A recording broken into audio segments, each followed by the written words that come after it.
this is a special episode. This is an Ask Me Anything that we do at the end or beginning of every year. Usually we do them on the 100, like the 100, 200, 300. You forgot? No. We've been sending you the questions to pick from since June. Yeah. And you haven't. It was supposed to be on the 600th episode, and this is episode 679.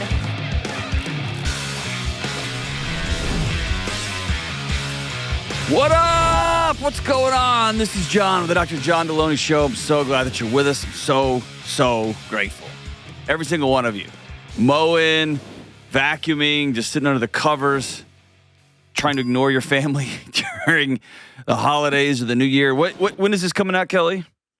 2 days after Christmas, 2 which days? for most people is probably past mowing season, I would think.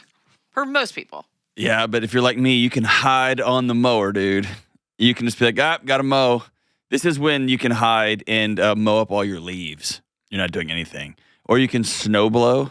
Is that a thing? I just remember that from Short Circuit. Remember that movie? Yes, but I think for people living farther up north than we do, snow blowing is a thing. That's literally the most southern thing you've ever said. And you're more northerner. Good job. Northerner. This show is brought to you by Kelly's Reading Ability, Hooked on Phonics. She has an app out. You don't. So, hey, this is a special episode. This is an Ask Me Anything that we do at the end or beginning of every year. And I don't know. We've been doing this for, 4 or 5 years now, so we've maybe done 2 or 3 of them, so maybe sometimes we do this? Actually, we've done quite a few because usually we do them on the 100, like the 100, 200, 300. But if we're being real transparent here. You forgot? No. We've been sending you the questions to pick from since June. Yeah. And you haven't. Yeah. So it was supposed to be on the 600th episode. But I like AMAs coming in cold. And then just so people know, so it was on the 600th episode. We planned it, and this is episode 679. I like... But you never said that. You just ignored the email. Listen, I like coming in cold. I can't stand, like, overly prepared because they look like... They look... I don't like prepared, slick, like TikTok-y, video-y things. I like listening to somebody. Do you actually know what you're talking about? And is it in your gut somewhere? I don't think anyone will ever confuse us for prepared and slick. I just don't. You know, those words have never, like Delony was very prepared. That sentence has never been uttered ever. All right, so let's let them rip. All right. Question number 1. Ask me anything. What is the most common relationship advice people get wrong? Relationship advice that people get wrong, that they can do something to change their romantic partner, that there's some kind of behavior, some kind of something that I can do to make you do something different. We just don't have that kind of control like we wish we did. Can you give an example? Maybe the most common question I get is, I want my partner to stop drinking. How do I make my partner have more sex with me? How can I, you can do things like not be an ass, like be kind. You can do things like be hygienic. You can do some things, but the other person ultimately has to make a decision. More heartbreaking, how can I help my husband be less depressed? How can I help my wife be less anxious? Or how can I help my wife with her postpartum? The challenge is you can help with the environment, but at the end of the day, somebody's got to want to or be able to or take your hand and walk with you towards healing. And it's hard when you love somebody and they're hurting on the other end of that. But I think the most common advice is 5 tips to make him fall for you or 3 tips. That's just all bull crap, dude. You can create a context, but the most important thing is, can you sit down and look at somebody and say, here's what I want, here's what I need. Will you be with me? And they have to say yay or nay. And that's scary. That's a lack of control that we don't have a psychology for in our culture. So I'm going off script here a bit. So I think it's more prominently female than male is my guess, that we grow up with the idea somehow of we can change it. Yeah. And I don't know where that comes from. I think I don't know how old that sentiment is. But I'm guessing it's 25 or 30 years old. Maybe I can be way off from that. Oh, way older. I mean, I think that's been... Because I think my mom and dad, in their generation of being married, they're in their 70s, men just were and women just were. And then it became this idea that men, masculinity, this idea, and there's all different derivatives of this, but there's something wrong with it. The fact that men go to work and duke it out with each other every day over tiny little postage stamps of yard, right? There's something wrong with that inherently. And so if men would just fill in the blank with any number of different behaviors, and somehow that became a woman's responsibility. And she's always held, not always, but for the last couple hundred years especially, she always held chastity, always held like the cornerstone here, because women have disproportionately held if this thing goes bad, right?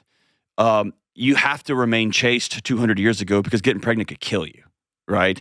Or it could bring great shame to your family if you got pregnant. So you had to, or you have to just kind of suck it up for the last thousands and thousands of years because you weren't allowed to have a job. You weren't allowed to own property, right? So I think in the last 25, 30, 40 years, as things the playing field has begun to level a bit with same jobs and rising incomes, and women just have more options. They have looked at men as projects, like, oh, I can make him X, Y, and Z. Yeah, so it sounds almost like, so I'm a Gen X, that it's kind of, we were the first generation of... I'm totally making that up. That's actually a good question, but it sounds right to me. Yeah, because I mean, I know there's the idea of, you date the guy that's kind of an ass, but you're like, and you know that everyone's told you he is, but you're like, oh, I can fix him. I'll be the one who I can change him. Yeah. And I'll never tame works. the wild dragon. Yeah. Right. I don't know. Ben, I know you were called the wild dragon back in high school, so I've never even heard Nailed those words. it. How'd you know? I mean, your tattoo that says wild dragon across your back, but I'm making that up. But and let's take for granted, maybe for all of human history, women have thought, I can change him. I think there's been this assumption that men don't have to.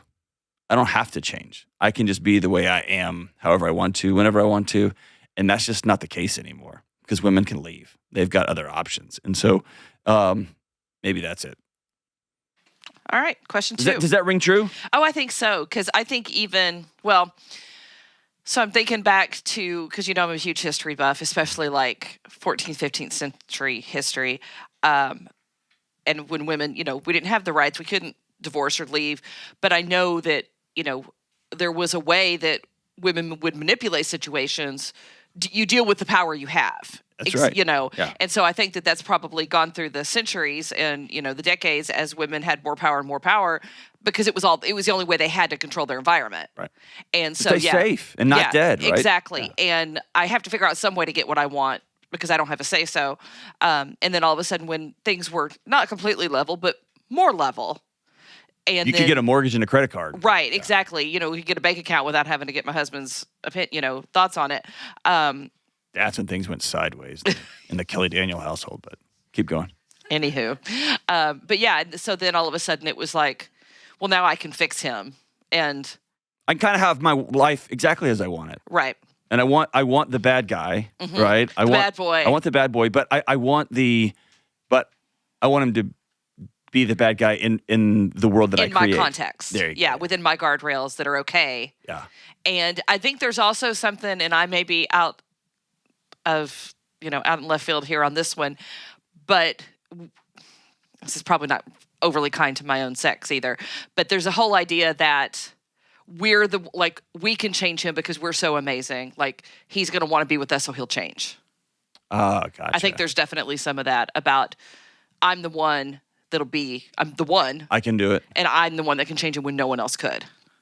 That's interesting because I've always known about the world-shifting power of teenage male American Western arrogance. When they would line men up. So like for all human history, they'd line up, warriors and say 99 out of 100 of you are not coming home.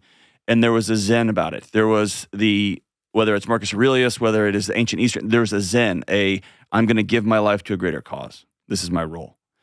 And then you get this adoption of a Western male in World War I, World War II. They lined them up and they said, hey, 90% of y'all are not coming home. 9 out of 10 of you will die.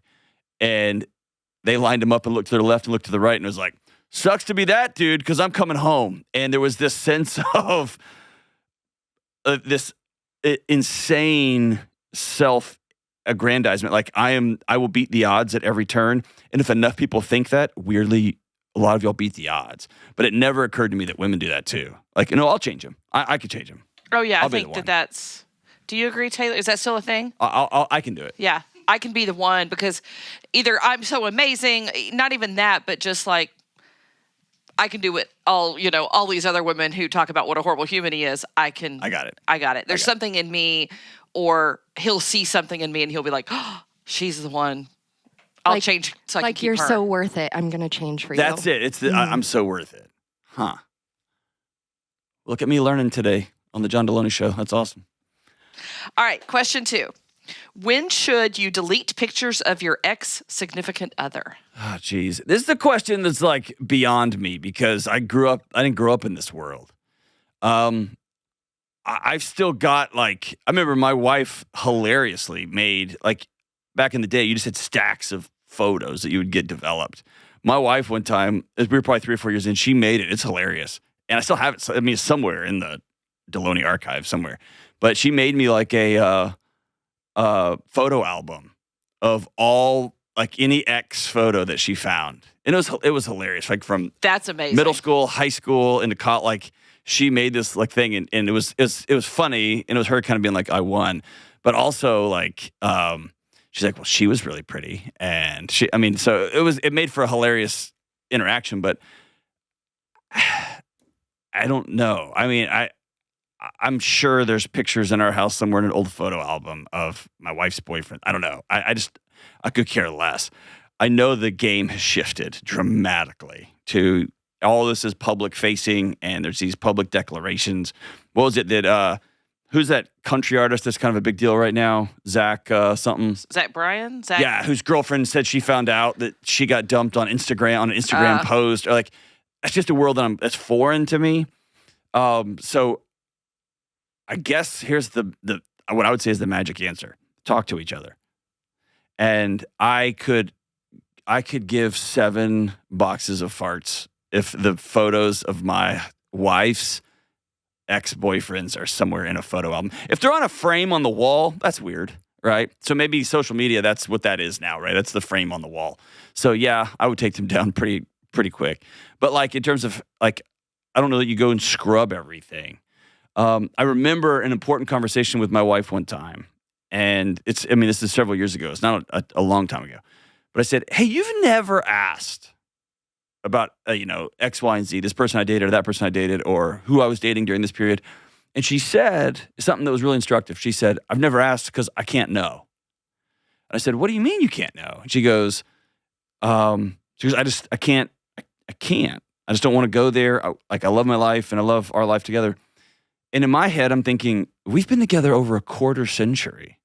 And then later on, maybe 3-4 weeks, a month later, I don't remember. But I said, hey, it feels like there's parts of me that you can't love or that you have to pretend don't exist. And I said, that's weird to me. It's not weird that you don't want to hear the intimate details of my old girlfriends. That I totally understand. But it is weird to me that there's parts of me, there's closet doors you can't open. And she smiled and she goes, you got me on that. I think you're right on that. And so then out of the blue, maybe 6 months later, she was like, all right, who are you dating from here to here? And it ended up being a hilarious, funny, no way. It was a fun conversation. But I think we like to pretend that everyone's past doesn't exist up until the moment we're with them. And their history begins the day we say hi, right? And I don't think that's healthy. I think there's a healthier aspect to know. I want to know all of you. I want to know about you. And if there's parts of you that I think I can't know about, my understanding of exposure therapy and working with anxiety and dysthymia, you have to head into that. Tell me about it. I want to know all of you. And there's always the moron who weaponizes, that doesn't mean you go into all of the grotesque details of all of your escapades and all of she was really good at, no, you're a terrible person, break up. But I think there's something about knowing each other's history. What about, so this situation came up this weekend. So I have a friend of mine that recently got divorced, and we were at her house, and I'm at her house all the time, but one of our other friends happened to know, she was like, you still have one of your wedding pictures up. And she was like, well, he's still the father of my son. Yeah. And like she had pictures in her house of them as a family. And she's like, well, because this is still his house and these are his parents. Yeah. But like I know I have, I was married prior, no kids, but I have a box that it's like our wedding album and stuff like that. And I remember one time years and years ago saying something to my husband about, should I get rid of this? He's like, why would you? It's part of who you are.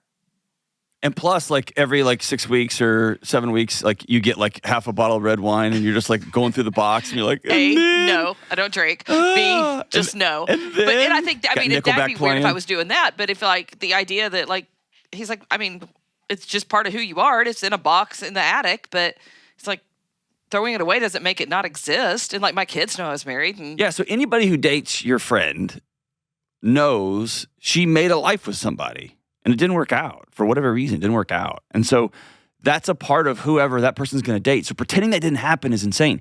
And also, like, there's that Michael Scott. Remember when he's dating that woman and he cuts out her ex-husband's face and like on a ski photo with the family and like tapes his face in there, glues his face in there. Don't do that. That's insane, right? And I do think there's a moment where if your friend got remarried, having a bunch of photos in the house of another guy hanging on the wall, that's weird, right? So I can see a bunch of photos on my social media profile if you're newly married to someone who used to have a long-term, like, that's weird. That's weird. But is what it is.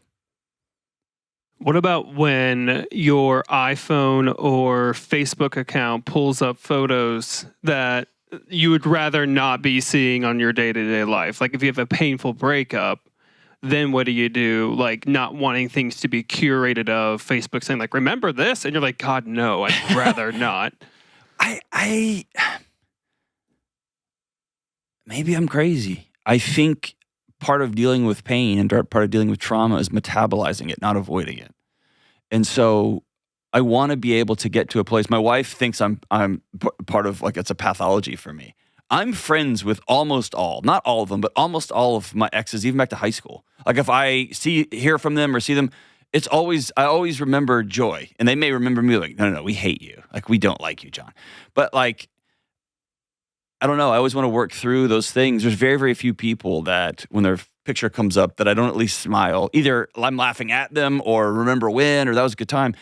I don't like the avoidance thing. So maybe in a weird way, Apple's like helping us. It gives us little annual reminders of how healthy we actually are or are not. At the same time, it's really dangerous to have a bad weekend in your marriage and go check out your old college girlfriend. That's really unhealthy, right? And she's becoming a fantasy. She's becoming a numbing behavior. And also, it's interesting to be like, I wonder where that girl was that I kissed at that dance in 7th grade. Like, where is she at now? That's natural. It's never happened before in human history that we have all that at our fingertips now, which leads to a bunch of weird marital challenges. But I don't know. I think it's messy. And I don't know how Apple does all that stuff. So there you go. Internet's people, you win again. All right, next question. What is your favorite thing to do on a day off? So my wife and I went, I had a speaking event, Woe Is Me, at a resort in Mexico. It's pretty awesome. And she came with me. And she laughed, and I was like, hey, let's do this, this, and this. And she just cracked up. And she's like, nope, you will sleep 20 hours a day. Like every hour you're not working, you're not speaking or doing your thing, you will be cashed. And I was like, no way. I just go so hard all the time, I just collapse. And so honestly, I like to rest and be chill. This weekend starts, and I go in seasons. This weekend starts hunting season. And so I get rather feral during the season. And people always comment like, wow, you haven't shaved in a long time. And I'm like, don't speak to me, right? And then I'll go through it's all coming down at the end of January into February. Like our show's failing. What am I doing? I need to go back and be a professor. This whole thing's awful. And then in March, the sun comes out and I'm like, let's go for a hike. Like, so it just is cyclical and seasonal for me. Cody, my manager, knows he doesn't take a lot of my emails during the month of February because they're all caustic and he also doesn't jump at everything I suggest in March or April or May because he knows I'm overly want to take the world on. I'll say yes to everything, and then I'll be sad in October, November. So it's just cyclical, but I like to spend time with my kids. I love spending time with my wife. She's a close buddy. I like playing music with the gang. I like to go into concerts. I love going to stand-up comedy. And I like being out in the woods, catching something. What about you? What do you like to do besides just drink and get tattoos? Seriously. Only because of this show. But I don't. It's just the thing, y'all. I don't even drink. So. Oh my gosh, she lies to y'all, America. I tell the truth. She does not. I think they know. If it depends on if it was a day like if my husband and I just were home, breakfast. Whoa, slow down. Family show. Slow down. Breakfast. Slow down. Okay, breakfast. Out like, my ideal would be we'd be able to go to Loveless Cafe when it's not a 2.5 hour wait. Have a nice breakfast, walk around downtown, some little tiny town that we have a ton of these here in the area where little town squares with shops and stuff in them. If it's just me and I have a day off, probably a lot of, sadly, I would love to say I have all these, grand things, but it's probably a lot of napping in front of the television, falling asleep. But if I have, if I'm up and about and doing things, I get out in the sun, go take a hike, go walk around. And I also love the idea. I love like going to coffee shops by myself, and I love eating meals by myself. No problem doing that whatsoever. Going to a movie by myself, totally fine with all that. I love it. Isn't she a joy, America? Because I deal with all of this a lot, so sometimes I need. She won the lottery. A little alone time. A little don't talk to me time. All right. What's your favorite Social Distortion song? Oof. Two of them are a tie. When the Angels Sing, which is pretty extraordinary, off the White Light, White Heat, White Trash album. And also on that same record, my other favorite song by them is I Was Wrong. The song I Was Wrong became an anthem for me back in 2000, 2001 or 2 when it was released. And Mike Ness, the singer of that band, was just the pillar of punk rock attitude. Not like Green Day punks where you have green hair and you're like, oh my gosh, girls. But it was like real thick black boots and jeans, and we're going to fix the car and we're coming over to your house to burn it. It was like old punks. And so he was the picture of, you don't apologize. You don't say, you just go hit the next guy in the room. And when he came out with that song, it was at a pivotal point for me growing up, like going from being a college kid to I got to be a grown man now. And for whatever reason, that lodged itself into my soul. Like, I was wrong, and it's okay to say that. And the whole song is called I Was Wrong. It's one of my favorite songs of all time, but those two songs are pretty amazing. All right, I'm going to go, again, off script, off with this. Favorite Guns N' Roses song? Favorite Guns N' Roses song? Great question. I've got multiple memories wrapped around them. Is that okay? Patience was a song that me and a guy named Brandon, who is one of the most amazing musicians I've ever played with, we used to play Patience all the time. We had a little acoustic duo, and we'd travel around like little coffee shops and at college and stuff. We'd play, and that was always just the crowd favorite back in the day. It's such an amazing song. Yeah. It's so good, and he was so talented. It was just that was fun. I remember Paradise City coming and being the first. That was like my generation's Bohemian Rhapsody. It was like an 8-minute. There's 14 songs. It's just utter chaos, but it's controlled, and there's a sing-along chorus to it. It was just the perfect song for a guy growing up trying to learn what rock and roll was and wanted to have his own band. That beginning of Paradise City. Just the strum. When it's just Slash. I have so many freaking memories tied to just that beginning. I mean, I can think of a million things because so you were probably in middle school because I was, what was it, 89? I was a newborn. No, you weren't. 89, I think. And you were graduating college? I was a freshman in high school. Yeah, sure. And so, but I just have, for some reason, that bit right there, especially a flood of memories. For nerds, like for music nerds, I listened to that intro strum. It's the most perfect, like, time signature wise, tonally, like it's the most perfect that ring, that first chord. I would just back it up, because I was so perfect. And then the end chaos where you can hear everything exploding. And when you see it live and they're running around and there's rockets everywhere, it's just what it's supposed to be. Like whatever you think rock and roll is supposed to be, it is. That song played live, I remember smiling ear to ear. I've seen it twice live. I smiled ear to ear, and I didn't stop. It was just every little boy on planet Earth has imagined themselves being Slash, standing up in front of the whole screaming crowd, playing that solo at the end of Paradise City while Axl's running around behind you, just doing somersaults. Right, probably having a temper tantrum about of something. some sort. But yeah, those are important. And then there was just songs when Appetite for Destruction came out. It was just such an inappropriate record, and it was just a way to like be a little rebellious kid without doing anything. You just had to put your headphones on, and much to my chagrin, 25 or 30 years later, when I saw that concert, I was like, oh, all those songs are downloaded in there. Like, I knew every word to every song. So, oh, yeah. My Michelle. Mr. Brownstone's one of my favorites, and I know it's horrible. I'm fully aware of what it's about, but I love the song. I remember they come out and they started playing their first song, and I mean, the place erupts. And I'm with three of my oldest friends on the planet.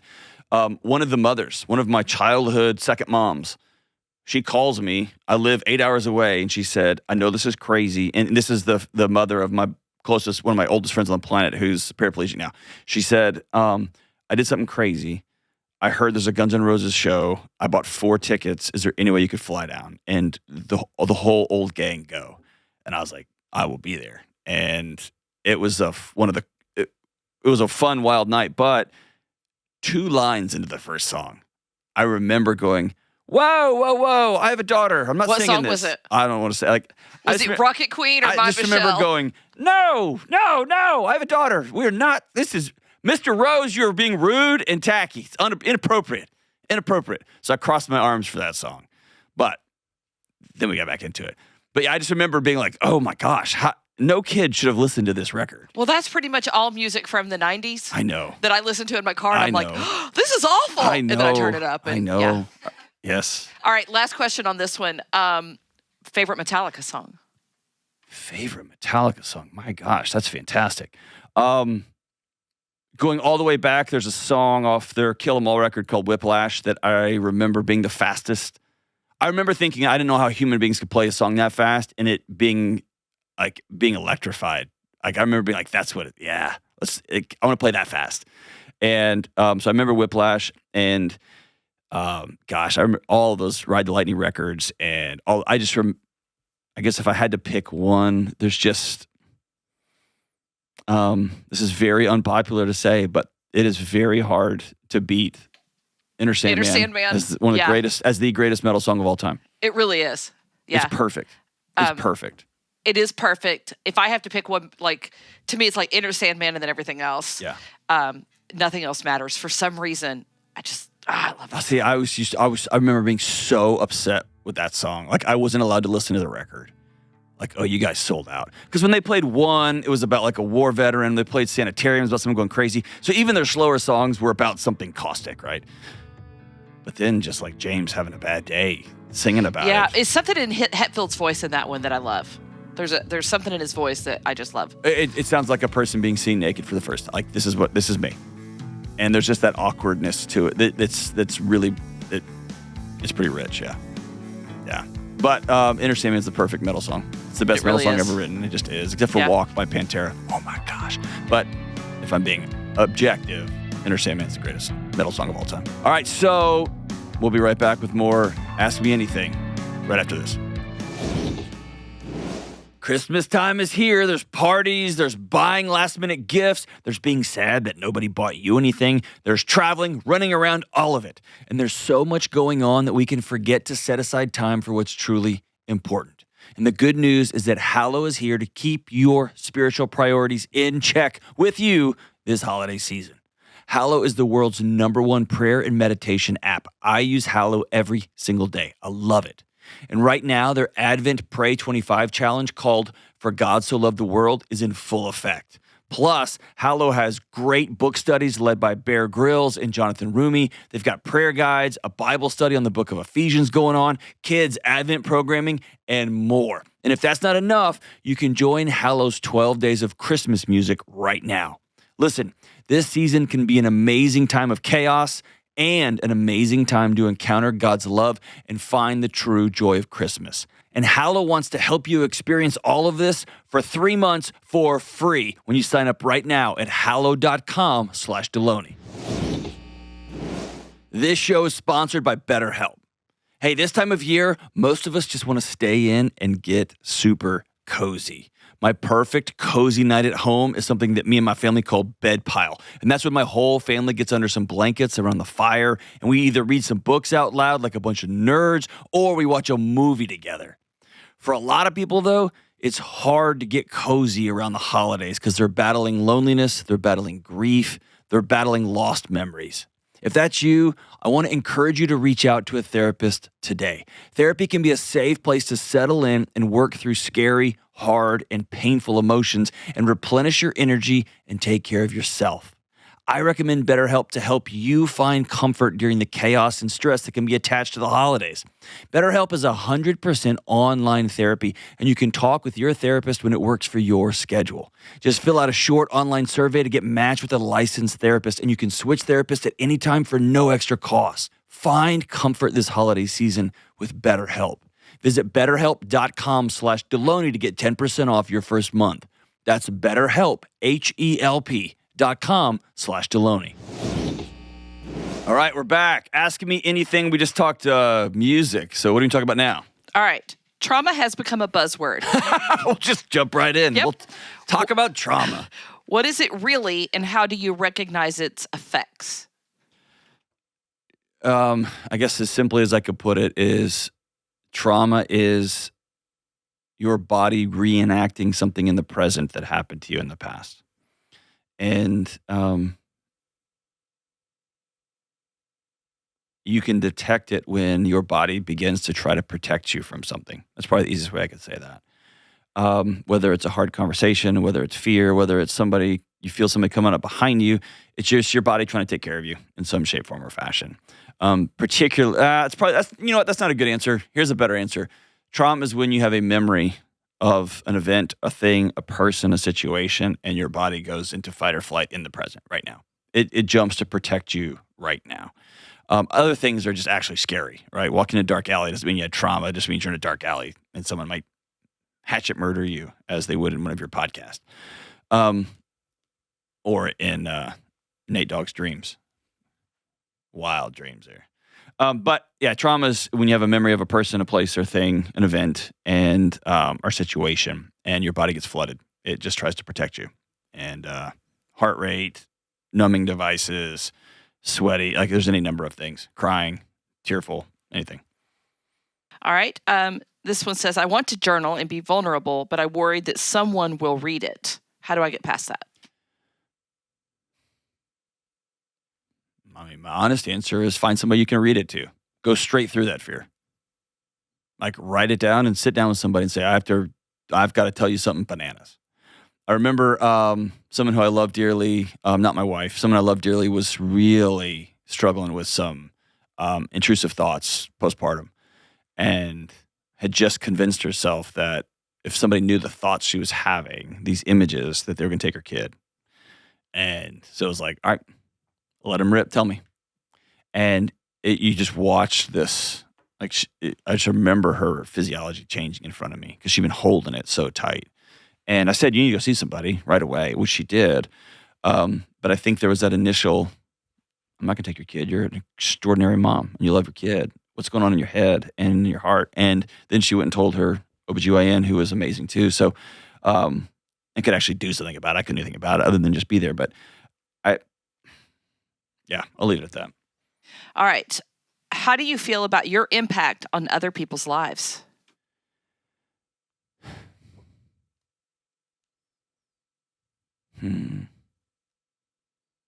Only in the last year has it gotten very real. And it's gotten pretty heavy. So in a strange way, I have to stay pretty distant from it. Because I think at the end of, like I say this and not to be trite, but like I have the easiest part of this thing. That's just to sit and talk on the phone with somebody. And I look straight at a camera, so I don't actually see the person I'm talking to. And the real heroes are people who listen to this thing and then go sit down and they tell their wife, like, hey, I want to do something different. Or I don't know how to be a better dad, but I want to. Or the wives who say, like, I need more help around here. And they've never said that. They've never seen somebody model how to say that. And so, or the person that says I'm struggling with pornography, or I cheated on you, or like whatever has to happen so that we can go to what happens next. And that's bravery. So I'm always impressed by people who call. I'm always impressed by people who reach out or see me in an airport somewhere and says like, I went and did the thing. That to me is awesome. But I have to be careful not to try to carry everybody's story because I can't. I don't have that kind of strength. I'm not that strong. And so over the last year, I've recognized the weight of it all, and it's pretty cool and it's neat. And I've had to consciously remain at arm's length from it. Otherwise, it can become a part of my identity, and that's not safe. What about you? People write in and say like, hey, thanks to John, and then they always say, and team, which I guess it means you. Like, that was me being sarcastic, by the way, everybody. I think we all caught that. Yeah, they do way more than I do. But like, how's it for you? Well, like, because you read all the emails that I don't get access to those. Like, you read all the emails that come in, and you hear the stories over and over and over. Yeah, when we first started doing this show, man, that took some time. I remember my husband walking in. I was working at home one night, like 11 o'clock, going through emails, and I was just crying. And he walked in. He was like, nope, this has to change. Yeah. This can't continue. And I had to learn how to compartmentalize it. And that's why we talk about, I think we all talk about, as soon as I walk out of here, I can't tell you the calls we just did. It's really a strange phenomenon. Yeah. And I think we all feel that because I have to shut it off. The slate, it's like an Etch-a-Sketch just gets shook and then we're out. Yeah. And then it's like, okay, on to the next one. And I know when I go through emails, sometimes I'm sure it seems heartless because I have to be just so yes, no, because we get 200 a day. Right. So it's just, it's a matter of just turning it off. And I'll have, when we're in our content strategy meetings, and Trevor, our content strategist, will be like, so when John was doing this call, what did he say? And Taylor and I are like, we don't even remember the call. And he's like, it was last week. We don't remember yesterday's because we've just turned it off. You have to. Yeah. And that may mean that sometimes I sit at lunch and I don't sit with people and I sit by myself and just put my earbuds in. That's because she's antisocial. Partially. Or like if it's at the end of the day and you've had I go home and there's like no radio in the car, I do that often. Yeah. And it's just silence. Peace. Yeah. But do you ever, one of the coolest things is when somebody stops me somewhere and says, I don't want to bother you. Just need to tell you, I've been listening to your show. I started talking to my wife different and it's made all the difference. Or I sat down with my husband and we're seeing a counselor and I think we're going to make it. Like, they'll walk away and that's one of the greatest gifts somebody can give me is like, because we all hit send, right? And we go home to our lives and it's not like a live event where you can feel it and it's there and you meet people after the show and all that. This is just like you hit send and then, so there's something really extraordinary about somebody stopping and saying, hey, thank you. Like that, I can't tell people who listen what a big deal that is. It's awesome. All right. If you could play lead guitar for any band, dead or alive, for one show, who would it be and why? Lead guitar for any band. Good gosh, that's a great question. I will probably go to yikes. It's a great question, man. Stumperoo. I would go to 92 to 94 Pantera. There was it's the only band I've ever seen. That's not true. There's only been a couple of bands, very few, that you walk into a room and they absolutely have absorbed the soul of that room or the stadium or wherever you happen to be. And those were electric seasons. And I just remember that guy could play guitar. Like, he's one of the best of all time ever. And it's pretty cool. So yeah, the way they could move a crowd with that stuff was just astounding to me. What about you? Well, I don't play guitar, so first of all, that'd be a miracle. But if I could ever, so I'm going to ask you a question and I'll answer it too. This kind of goes with that. If you could see one band, one artist, dead or alive, ever, one time, just to watch them play, who would it be? Queen. Oh, that's mine. It's Queen. Queen. Freddie Mercury, Queen. Yeah. 100%. Yeah. I mean, I've seen most of the bands I wanted to see. I would love to have gone to like see somebody like Buddy Guy or Howlin' Wolf, like old blues guys in a dive in New Orleans. Like, I would love to see that. Shows like that, I would love to go see, right, and catch them in the early days. But man, seeing Queen, yeah, and just being swept up in that thing, I can't even. Yeah, that'd be incredible. Yeah. And Brian May is just he's just the perfect guitar player. Oh, yeah. So I've seen most of the bands that I wanted to see in my life. It would have been cool to catch Hendrix or something like that, but seeing the spectacle that was Queen would have been amazing. My second would be Journey with Steve Perry back in like 79, 80. A huge Journey fan. Love them. Yeah. But like, that's right when you were during your first marriage. That was an important time for you. I was 5. Yeah, whatever. And 6. I'd just like to point that out. Whatever. But this show's brought to you by Geritol. because I have a sister, my brother and sister are quite a bit older than I am. So I grew up listening to, I had a Kiss poster on my wall when I was 5. Mm-hmm. It explains a lot. Yes. But because I was listening to their music. And so I've been a Journey fan practically since they were. This is sacrilege in the rock and roll community. Kiss is the one band that I've never been able to figure out. Oh, they're a marketing. I mean, it's 100% marketing I've ploy. never understood them. Yeah. Like the fixation. And I hear that a lot of it was reading liner notes because they didn't have MTV back in the day. They didn't have all stuff. All they had were these pictures of these guys in the albums. And that's all you had. There was no websites. There was no social media. So you just would buy the record and you'd open it and there'd just be these pictures and they would make little booklets. And well, and I remember they were the first that my brother was a huge Kiss fan, and he had the Kiss T-shirt. Because I have a picture. He went to school picture day with a Kiss T-shirt. My mom was so mad, but we still have that. He had a Kiss lunchbox, and they were the first ones to do that. Nobody did that. Market everything. Oh yeah, they're geniuses when it comes to that kind of stuff. But my favorite and my poster was Peter Criss, the drummer, when he would sing Beth. I just think you like it's not him because good. he was dressed like a cat. It's not great. I mean, you listen to it and you're like, that's not great. Ugh. But it's just... Kelly has a thing for men. Fortunately, her husband does not have this, but she loves men with like just stringy Burger King manager mustaches. And Peter Criss just like painted his on, and you loved that. Shout out, I was a Burger King manager mustache. I only tried to drag you guys down because y'all are making it happen with that Whopper with cheese. But like, you know what I mean? Like just the little like, let's just shave that guy. You love that. I can't hear you. I said, does that explain my fascination with Kid Rock and Dave Navarro? Yeah, some of those guys, probably. Every once in a while, I'm right on the nose. Yeah. Yeah. All right. All right, we'll be right back to wrap up this AMA if you're still with us. There's no one's listening to this, Kelly. We'll be right back. Ayo, I'm a founding member of the Get Off the Internet and Go Outside Club. I think I'm the only member. And yet, I, like all of you, find myself at work and in my personal life pretty much living entirely on the internet. And as a society, we're creating more and more online accounts all of the time. We're signing up for promos and giving away our emails and personal numbers and buying everything with our phones. I get hundreds of emails to my personal account, my business account. Every business wants to survey me and become my friend now. And everyone everywhere is trying to sell me all kinds of stuff. And it drives me nuts. And with all of our online activity, do we really know where our data is and who has it? Chances are high that data broker websites have your information and they're selling it to scammers, spammers, and other shady people.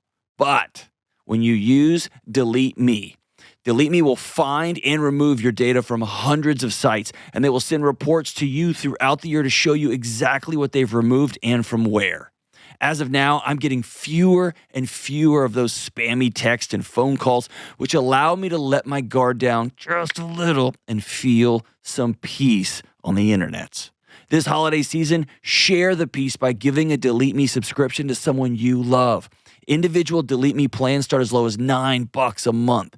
Go to joindeleteme.com/Delony today for 20% off. That's joindeleteme.com/Delony. All right, we're back with, I guess, the last segment of this Ask Me Anything. It's mostly been talking about Kelly's music preferences. What does healthy masculinity look like? Oh, my gosh. Can I just say the phrases that just popped into my head? Yeah. I can, and I don't have to. I get to, and I will. And I know when to fight, and I know when to provide, and I know when to love, and I know when to lay it all down.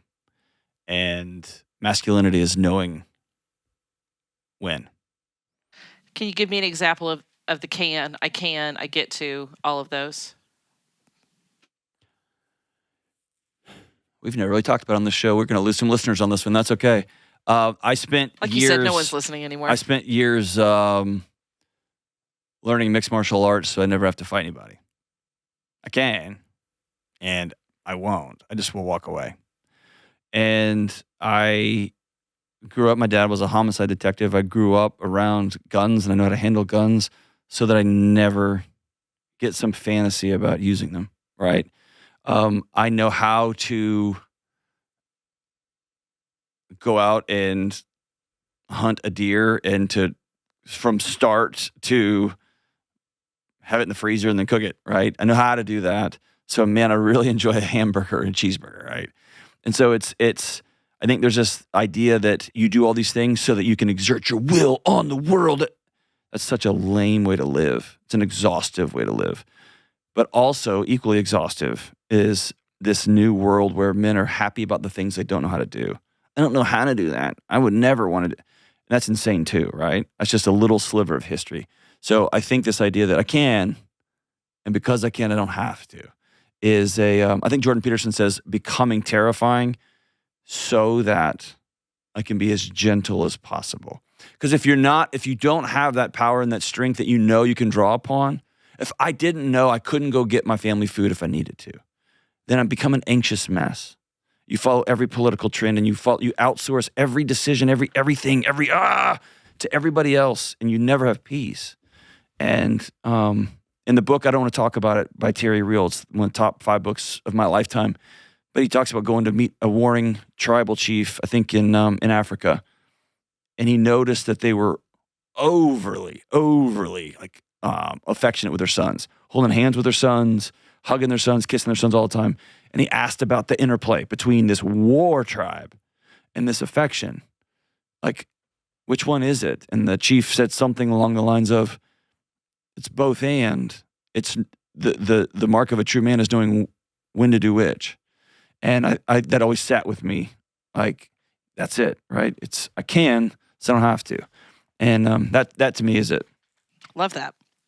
So how do you limit kids' access to social media when they're at school or with their friends? Because we've talked a lot about at home. Well, number one, if they don't have a device, they don't have a device. Number two, if a kid shows them something, they're going to show them something at school.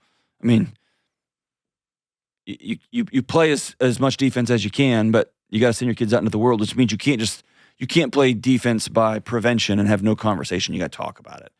And I always go back to those, like,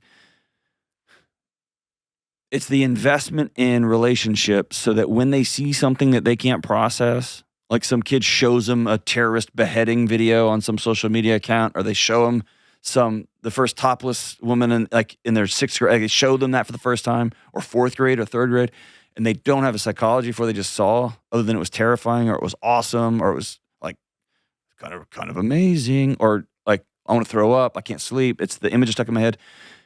It's the reason you go to breakfast every Tuesday over the course of 5 years, 6 years. It's the reason you drive your kid to school with the radio down. There's those reasons so that there's a relational context for when those things pop up. And you always enter those spaces not with, who showed you that? You show it with, man, thank you for sharing that. That sounds scary. Or, yeah, somebody that has shirt on is pretty amazing. That's why it's bounded in this context, right? That's why it's important to. So you're gentle and you open with curiosity, but kids are going to see stuff. That doesn't mean, because I hear this all the time, they're going to see it at school, so I might as well. That's insane. That's like saying my kid might get punched by a bully, so I'm just going to hit him all that. Like, stupid. That's just stupid. And I'm over the top as a parent, and but especially when my son was younger, when he's in middle school and elementary school, if he was going to a place where there's unfettered phones and internet, he wouldn't want to go. He just said no. And thankfully, the parents were always so gracious and cool, and so. All right. Can you pick a couple of your tattoos and tell us the story behind them? I guess, yeah. You want me to take my shirt off? I You've been can't wanting believe me I'm to going to say this, you've but been- yes. You've been asking for that forever, Kelly. Like, it would help the YouTube show. Yeah, I guess. Let me see here. All right, let's see here. So, here's a funny one. So I had this little just gap right here. So I got these prayer hands. Have I told you about this? Yeah, well, you told me, so I don't know if So I everybody got these else knows. prayer hands. I just saw them on Old Social Distortion something or other, and I thought they were cool. But my daughter, they're praying hands. But my daughter, Josephine, when I came home, she was like, "Why did you get a tattoo of somebody clapping for you on your own arm?" And I was like, she said something like, "Do you need that?" Or so, it was so like such a skewer. I think she was 6 or 7. The cardinal is my grandmother had collected porcelain birds. As a little boy, I wasn't allowed to touch them. And I always wanted to. And there was a blue bird and a red bird in my eye line as a little boy. And right before she died, she gave me both of those. And after I got this tattoo, I got it downtown New Orleans. Super sketchy, but it was good. And I then came to find out that cardinals, the myth of the cardinal is it's somebody's that you've lost is visiting you. And so I spend a ton of time out in the woods, and whenever I'm hunting or just out there in the woods quiet and a redbird comes, a cardinal comes, I always just smile and I think of my grandmother. And when I see a bluebird, I pretend it's my granddad, and it's cool. And even the other day, a bluebird came and sat right next to me while I was in a tree and just sat there. And I got this overwhelming sense of peace. And out of nowhere, I texted my sister and said, "This is going to sound crazy, but I just heard from Granddad, and he said, whatever you're working through, it's going to be all right." And she texted me back. She goes, "Well, when I get done crying, I'll call you." And I guess she'd been working. So it was just a cool little, just serendipitous is what it is. This was the last Christmas card or birthday card my grandmother wrote me. It just said, "We love you." And I had that. They took it and tattooed on it. So I'm just a sentimental guy. I love that. And I got this one because of demons and dragons. I don't know. I'm just like the least hard guy there is. All right. So last one. If you could pick 3 headliners for Delony Cella, what bands are you choosing? Delony Cella. It would be the Avett Brothers and Turnstile and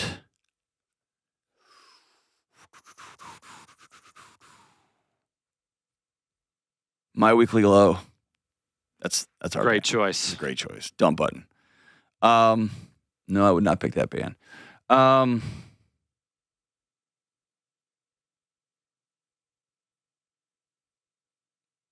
don't know. Who else would I pick?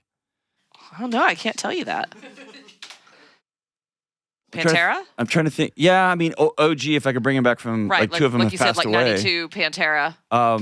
That would have been tough. Turnstile and the Avett Brothers could work. Pantera and the Avett Brothers would be a little bit of a stretch. Hey, it's your show. Be whoever It you is want. my show. Yep. You know what else I would bring out? Like 85 Run DMC. I like that. 85 Run DMC and Licensed to Ill Beastie Boys. But they had already written Ill Communication, so they would play some of those songs even though that record wasn't out yet. And then the Avett Brothers would come on and shut the whole thing down. And God, can I just tell you this? Of all the concerts I've ever seen, in the top 5, which is a bold statement, Mumford & Sons absolutely annihilated the place that I saw them. It was 3 dudes, and they had like a couple of guys, like kind of on background instruments. I've never seen anything like it. Yeah, I've never seen them live, but I've heard they're amazing. It was something to behold how great it was. And so if they showed up as a surprise guest, that'd be kind of cool. Very I'm not nice. even a huge Mumford & Sons fan. I just remember leaving being like, there's no way I just saw that. Like 3 dudes come out, or 4 dudes, and just melt 16,000 people in this closed air basketball gym. It's pretty cool. But I love the Avett Brothers with all my heart, and Turnstile is just the best. They're the best live band out right now, so. I don't know. Who would you have? Michael W. Smith for sure. Stephen Curtis Chapman for sure. Let's just say no. Okay. It would probably be 92 Guns N' Roses. So the original lineup.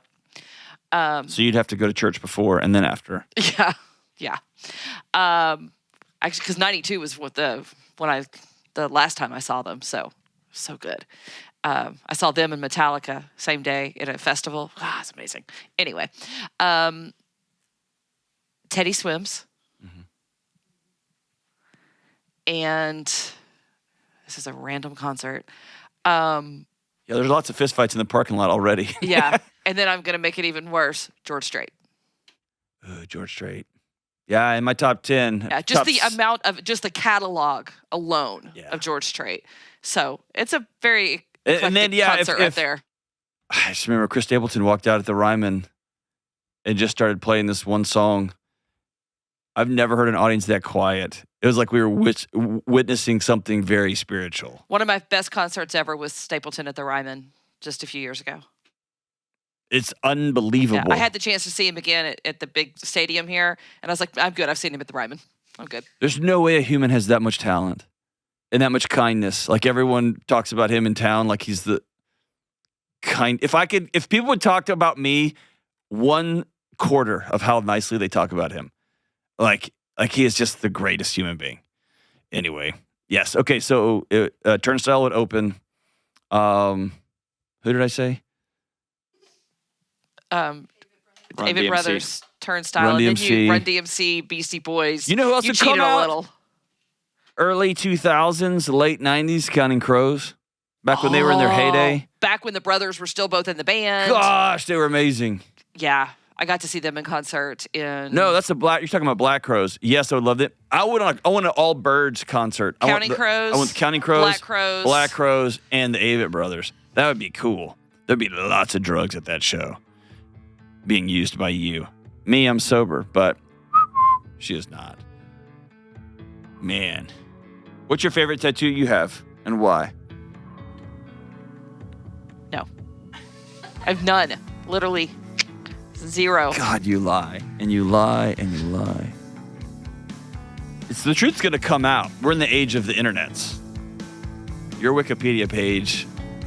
Let's do that. We're going to get I'm on it. A body composition thing. No, But if people will stick around for the outro, I have a fun question kind of around that. We'll be right back. The budgeting and spending app that I love and I personally use is EveryDollar. And it's the greatest budgeting and planning app on planet Earth. Almost nothing stresses out a marriage like money issues. Couples fight about how to spend, how to save, the cost of everything, which has gotten out of control, the lack of discipline, everything. And if you're single, trying to figure out how to even exist in the modern era of insane rent prices, food and fuel costs, car costs, and more is a nightmare. If you're ready to get serious about getting your money under control, I want you to try out EveryDollar. It will help you get control of your money, help you create a plan for paying off debt, saving for things that matter, and will even help figuring out areas where you need to earn more if you want to accomplish your goals. Go to everydollar.com/Delony right now, and you can try out EveryDollar for 30 days for free. That's everydollar.com/Delony, or go to the App Store and download EveryDollar and use promo code Delony. Get control of your money with EveryDollar. All right, we are back. As we wrap up the show, Kelly, you have one more? Yes, somebody sent this in. Okay. If you could 100% design Kelly's next tattoo without her having any say, what would it be? Oh, no question about it. No question. It would be Delony in Old English across your shoulders. I mean, Not happening. no question about that.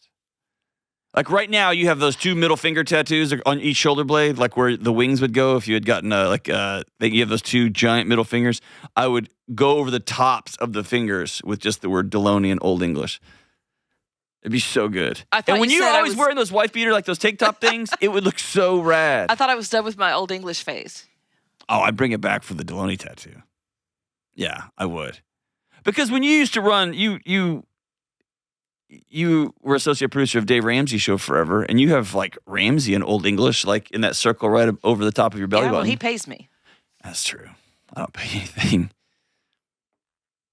Yeah, we all can tell like Kelly's a volunteer spirit, right? She's just doing this one, old PB, old pro bono. Well, he still pays me, so, Here we go. Death Row is the label that pays you. None of y'all know that? Oh, my gosh. I know that. Y'all are... Oh, Taylor just goes, what? Y'all break my heart. She's a lot younger than we are. What would be the 3 bands at Taylor Palooza? I genuinely don't know, but I was thinking if you ask me, I'm saying like Justin Bieber, Britney Spears, You just would. to really, really put in there You that would. I'm millennial. But those are like classic rock to you now. You're right. Avril Lavigne, all of them. Oh my gosh. They're classic. She was a skater boy. Since you later boy. I might have Avril show up and play a song or two. She played here about 2 months ago, and I know some people that went and said she was amazing. Oh, when I saw her and she brought the house down. It was me, 3 other dads, and 14,000 screaming middle school girls. And that part was kind of awkward, but Avril crushed. What about you, Ben? I think I would do like pop punk, like emo from like the 2000s, like Fall Out Boy, Panic at the Disco, like from their original album, Oh, dude. like stuff like that. It'd be rad. Thanks for saying that in public. That was a brave thing that you just said out loud. This show's about bravery. Wasn't easy. Yeah. And Nate Dogg would just have his strange xylophone bells things that he listens to. No. Just ta-ta-ti-ti-ta. I'd say like My Chemical Romance, Green Day. Those would be my top 2. Again, the amount of drug use that goes on behind that screen, behind the glass. Hey, thank y'all for being with us. If you're still listening, I know your holidays are not going well for you, so I hope they will go better for you. And man, I love you. Thank you so much for being with us. We'll be back soon. Hey, what's up, good folks? Did you know the Dr. John Delony Show is now available on video in the Ramsey Network app? Plus, you can watch episodes a full week early, but only in the app. And that's not all. My docuseries, The United States of Anxiety, is also streaming exclusively in the Ramsey Network app. This series follows real people from my show as they embark on a 90-day journey to transform their lives, and I personally walk alongside them every step of the way. So, if you want to get all of the show stuff early, exclusive, and for free, and check out the docuseries, click the link in the show notes to download the Ramsey Network app today. Okay, now here's a sneak peek of what the United States of Anxiety is all about. I've lived with crippling anxiety for as long as I can remember. Paint me a picture of that. We're going to check in with Kelsey 30 days, 60 days, 90 days. I cannot even function because I'm just crying. My mom left us when I was 4. I truly felt like I had no family. She's experiencing things that really hurt a long time ago. Tell me about this boy. He triggers me a lot. Scared of losing Paul, scared of doing the wrong thing, scared of not being enough. It just feels like it would be exhausting to be Kelsey. It is. Whenever somebody's playing whack-a-mole with their anxiety, when it just keeps moving, that tells me the underlying system's not okay. How do I get my inner child out of this relationship? Because I feel like she's running the show. One of 2 people that's supposed to never leave took off. How is this burden? You burden to the one person who should carry it, all of it. Did you ever tell that little girl that it wasn't her fault? I don't know what to do.